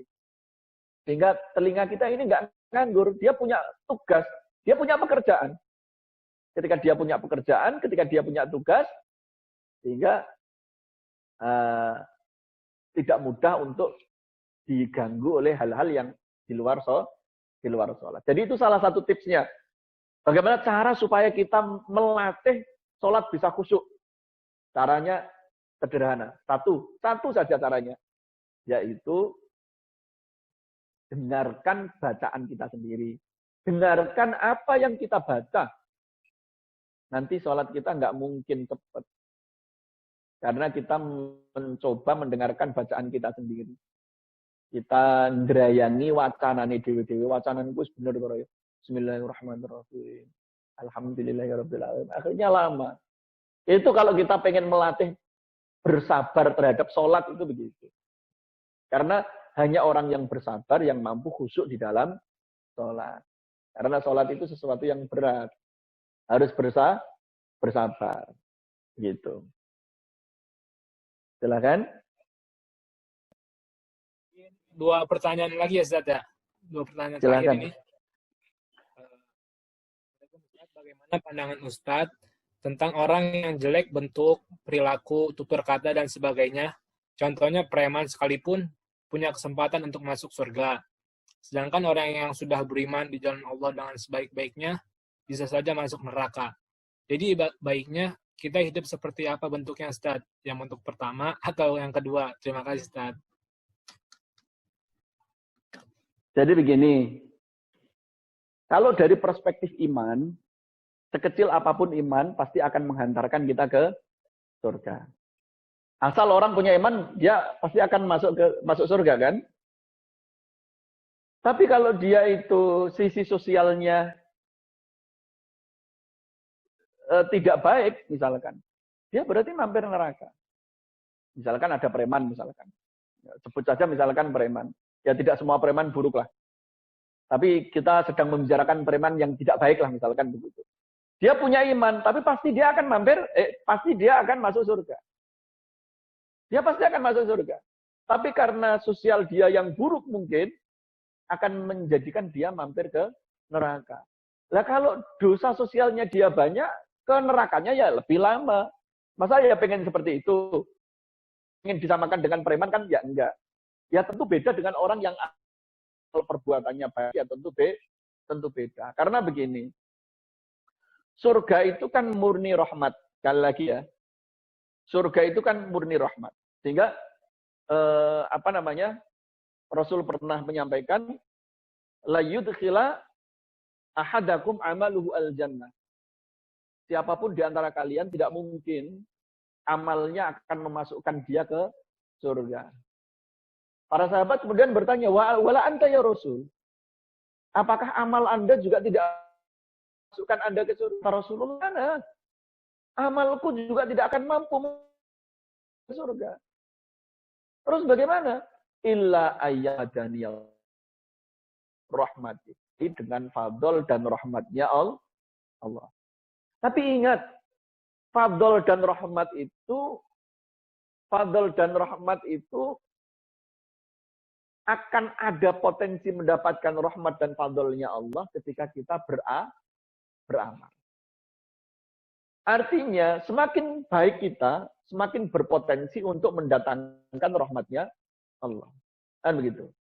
Makanya, kita ini kan kalau dalam konsep orang-orang sufi kan tidak boleh meremehkan amal sekecil apapun.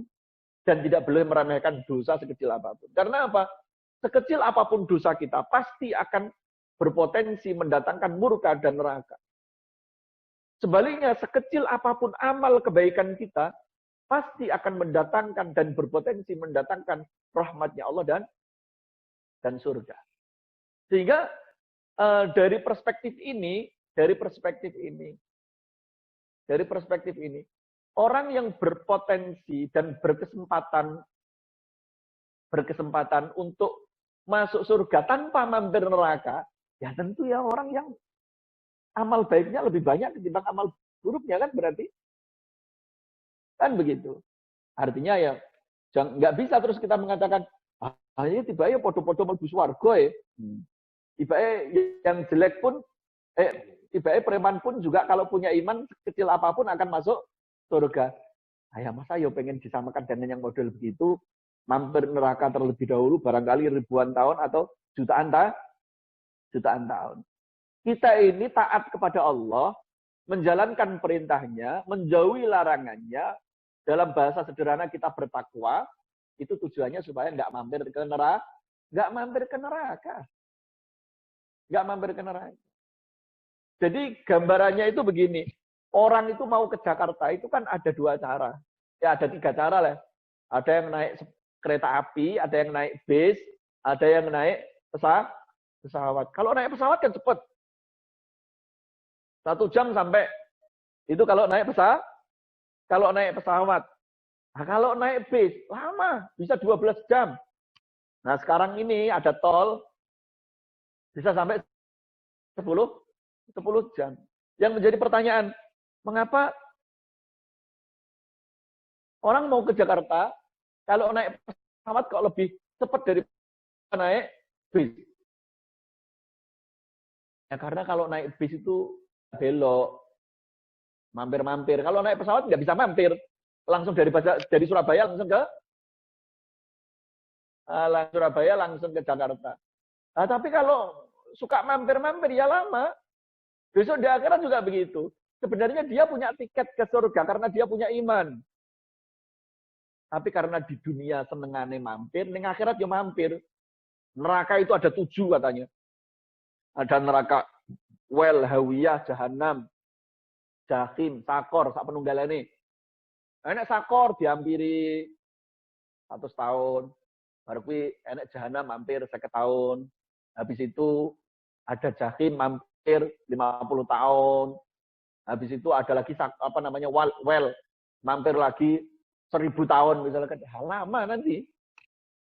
Nah, makanya mengapa kita harus taat, mengapa kita harus menjalankan perintah Allah dan menjauhi larangannya itu semata-mata supaya potensi untuk kita mendapatkan rahmatnya Allah itu lebih besar dan potensi untuk tidak mampir neraka karena rahmatnya Allah itu dan kita diampuni oleh Allah itu semakin potensi itu semakin besar gitu.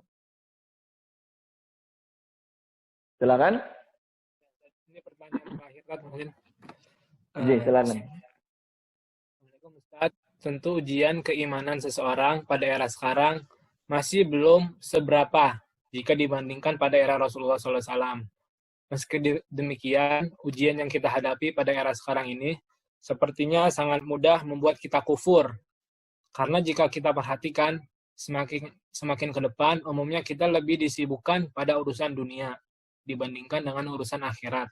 Mohon kiat-kiat pada era modern ini agar kita tetap istiqomah dengan iman kita, dan di sisi lain kita pun masih tetap dapat menunjukkan kinerja yang baik untuk memenuhi kewajiban profesi kita. Jazakallah khairan Ustaz. Bapak Ibu sekalian dan juga teman-teman harus mendefinisikan amal akhirat itu seperti apa, amal dunia itu seperti apa. Definisi itu harus benar. Jadi tidak semua aktivitas dunia itu disebut sebagai aktivitas dunia. Seringkali wujudnya aktivitas dunia, tapi sebenarnya dia menjadi aktivitas akhirat. Maka inilah pentingnya niat kita yang baik. Ya kan? Pentingnya niat baik. Kam min amalin yutasawwaru bi'amalid dunya, seberapa banyak ada amal yang bentuknya amal dunia, tapi ternyata dia menjadi amal akhirat bi husnin niat, karena niatnya yang baik. Sebaliknya, wa kam min amalin yutasawwaru bi amalil akhirah, seberapa banyak amal seperti bentuknya wujudnya itu seperti amal akhirat, tetapi dia menjadi amal dunia karena niatnya yang salah. Ya, di dalam banyak sekali riwayat ya, kita bisa menemukan kok riwayat-riwayat yang mana Allah itu karena min sa'ati rahmatillah, karena luasnya rahmatnya Allah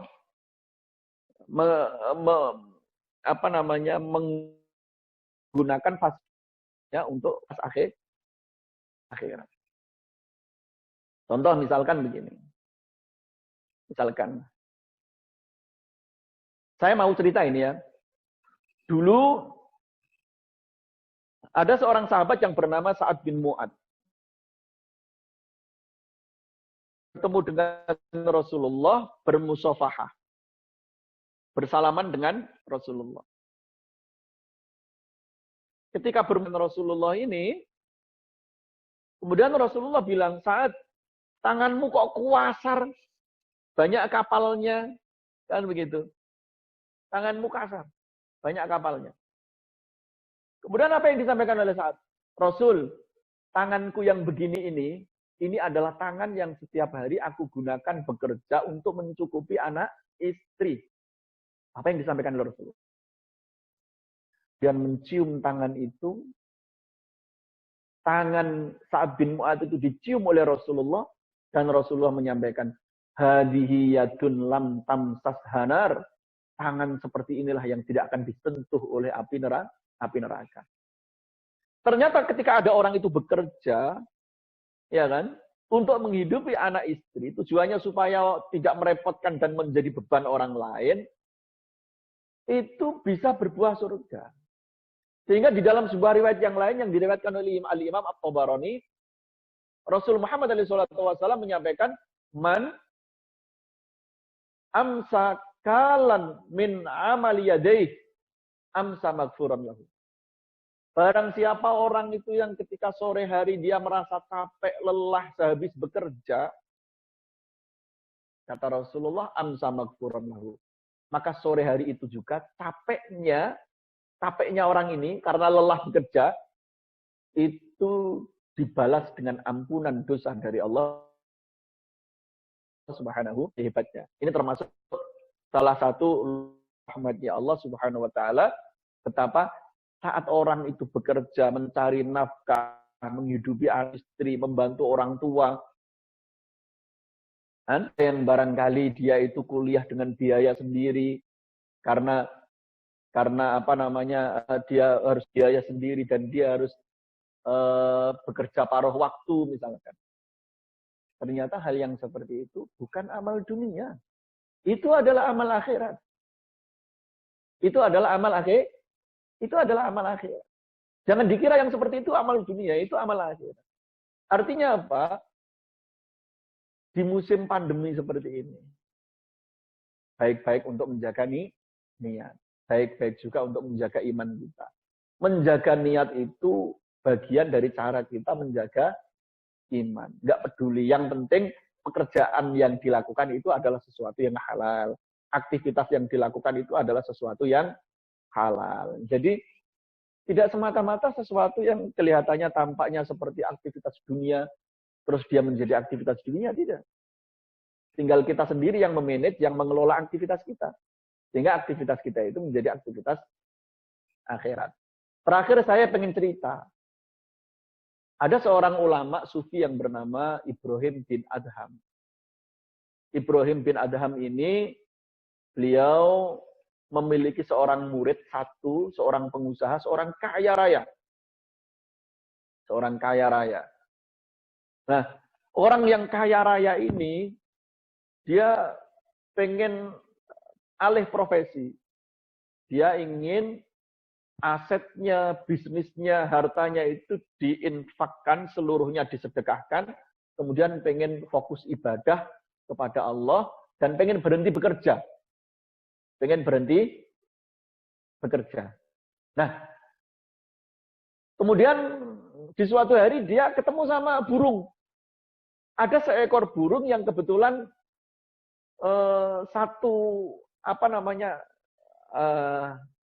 sayapnya ini patah sehingga nggak bisa terbang. Salah satu sayapnya ini patah sehingga nggak bisa terbang. Murid dari Ibrahim bin Adham ini kemudian mengatakan, kalau begitu saya pengen tawakal kayak burung ini. Coba saya pengen tahu, burung ini nggak bisa terbang, dia dapat makan dari mana? Kalau dia tawakalnya benar, pasti dia dapat makan. Tiba-tiba ada seekor burung yang sehat membawa makanan. Diberikan kepada burung yang sakit ini. Muridnya Ibrahim bin Adham ini kemudian lari dia. Dia menuju ke Ibrahim bin Adham mengatakan, saya sudah mantap untuk fokus ibadah dan tawakal. Barusan saya menemukan burung yang tidak bisa terbang, karena tingginya tawakal dia berserah diri kepada Allah, akhirnya dia tetap mendapatkan rezeki. Ada seekor burung yang memberikan dia makan. Apa yang dikatakan oleh Ibrahim bin Adham? Ibrahim bin Adham mengatakan, arodita antakuna at-ta'irul kasih. Apa mungkin kamu lebih suka menjadi burung yang sayapnya patah, nggak bisa terbang, ketimbang menjadi burung yang sehat, sehingga bisa bermanfaat dan memberi orang lain. Ini kata Ibrahim bin Adham. Kamu kok aneh? Lebih senang dan memilih menjadi burung yang sayapnya patah, nggak bisa terbang, sehingga jaga pemberian orang lain, ketimbang menjadi burung yang sehat, sehingga bisa bermanfaat untuk orang lain. Nah, ini kemudian muridnya ini menjadi tercerahkan. Dia seperti terbangun dari mimpi. Ternyata apa yang dia bayangkan selama ini salah. Artinya apa? Untuk bisa beribadah kepada Allah itu nggak hanya melulu dalam persoalan ibadah mahdhah, sholat dan lain sebagainya. Karena ada ibadah sosial yang bisa kita lakukan. Terima kasih. Mudah-mudahan bermanfaat. Kira-kira itu yang bisa saya sampaikan. Terima kasih Ustaz. Sebelum kita menuju acara selanjutnya, saya akan membacakan sedikit khulasoh yang bisa saya sampaikan.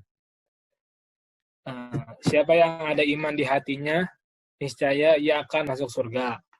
Surga itu simbol dari ridhonya Allah kepada hambanya yang beriman. Begitupun sebaliknya.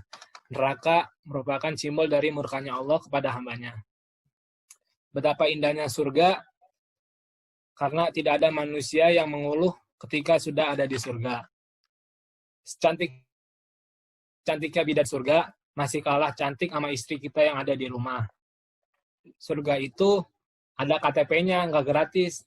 Kita harus penuhi syarat-syaratnya agar kita bisa masuk ke surga. Muslim itu diantara dua kebaikan. Kebaikan yang dia udah lakukan dan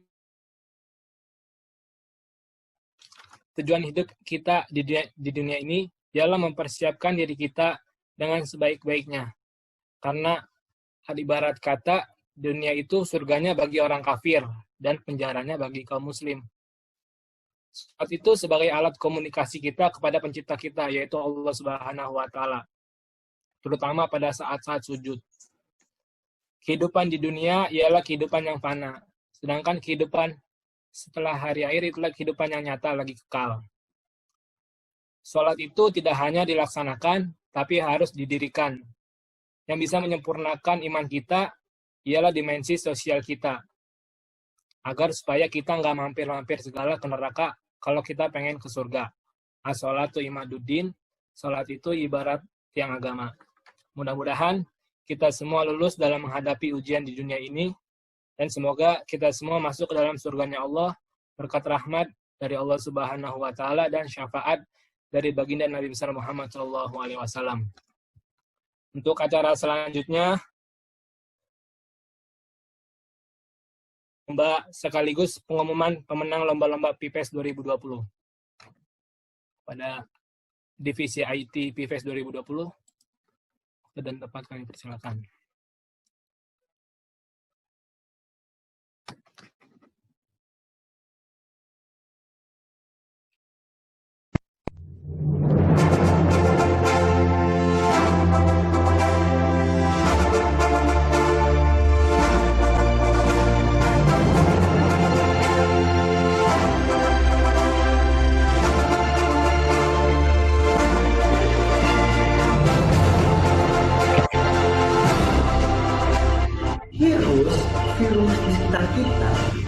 diciptakan siapa? Allah, seperti manusia diciptakan Allah. Generasi yang Selamat kepada Muhammad Fatul membangun semangat beribadah di masa pandemi kali ini adalah mereka yang berasal dari kalangan SMA. Selamat kepada Widatun Naim, kepada Ziyadatul Rifa sebagai juara harapan 2.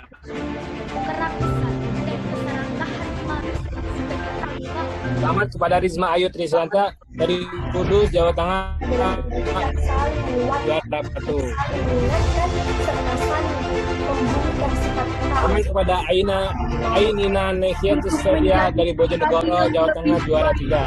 Yakni dengan meningkatkan Selamat kepada Amelia Setiawati dari Kuta, Kalimantan Timur, juara 2. Pulangnya lewat rumah Ibu Mahmudah. Selamat kepada saudara Muhammad Zainul Aha dari Kediri, Jawa Timur, Dalam juara 1. beribadah. Amin ya Allah ya Rabbal Alamin.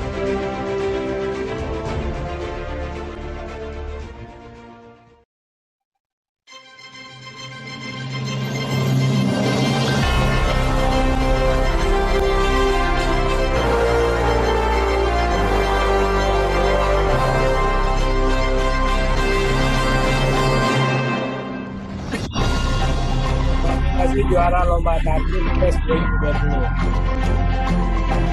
Selamat kepada Nanda Kartika Putri dari Korea. Selamat kepada saudara Ines Suraya Akila dari juara harapan 2. Selamat kepada saudara M. Yusuf, juara harapan 1. Selamat kepada M. Mirza, juara 3. Selamat kepada saudara Muhammad Baik Ridho, Kabupaten Banjar, Kalimantan Selatan, juara 2. Selamat kepada saudara Rodila dari Tanjung Pinang, juara 1.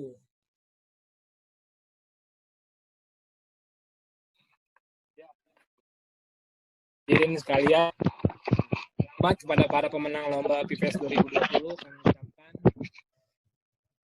Untuk selanjutnya, telah sampailah kita pada penghujung acara.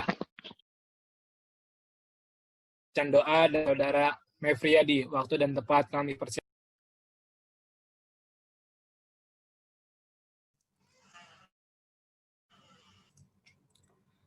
Assalamualaikum warahmatullahi wabarakatuh. Waalaikumsalam. Bismillahirrahmanirrahim.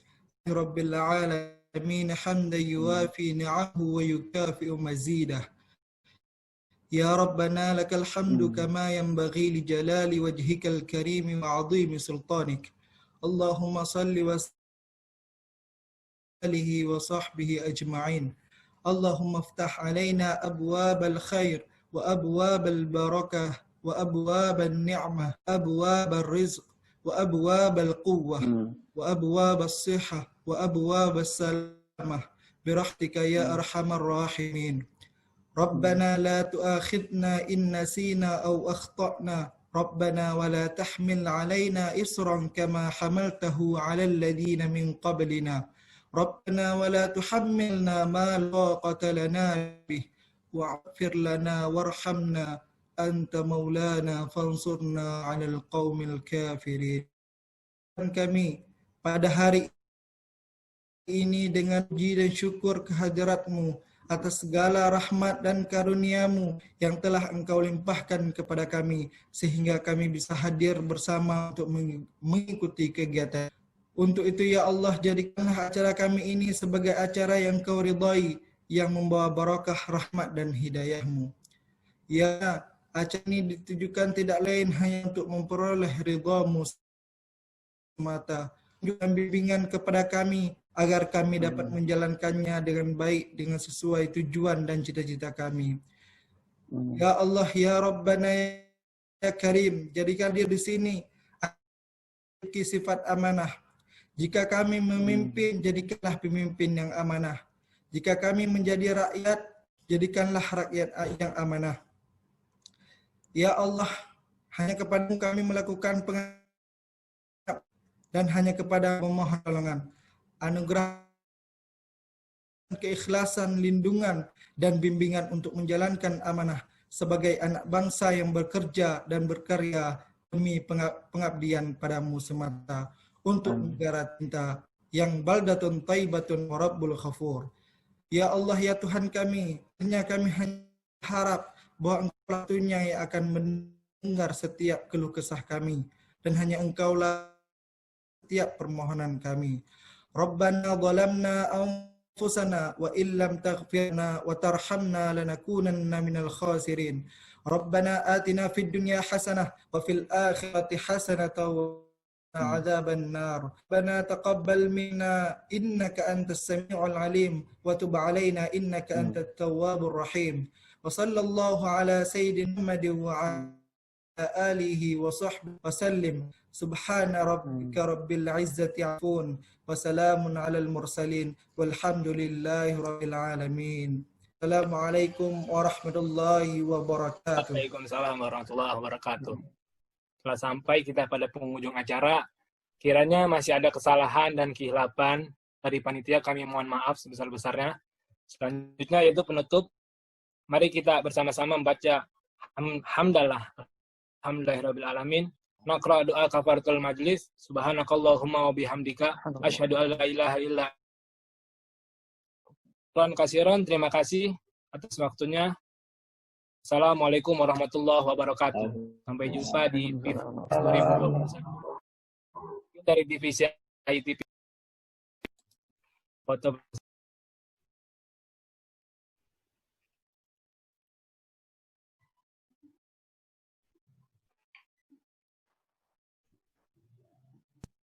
Ada masukan dari ITPPS, partisipan menyalakan videonya untuk dokumentasi.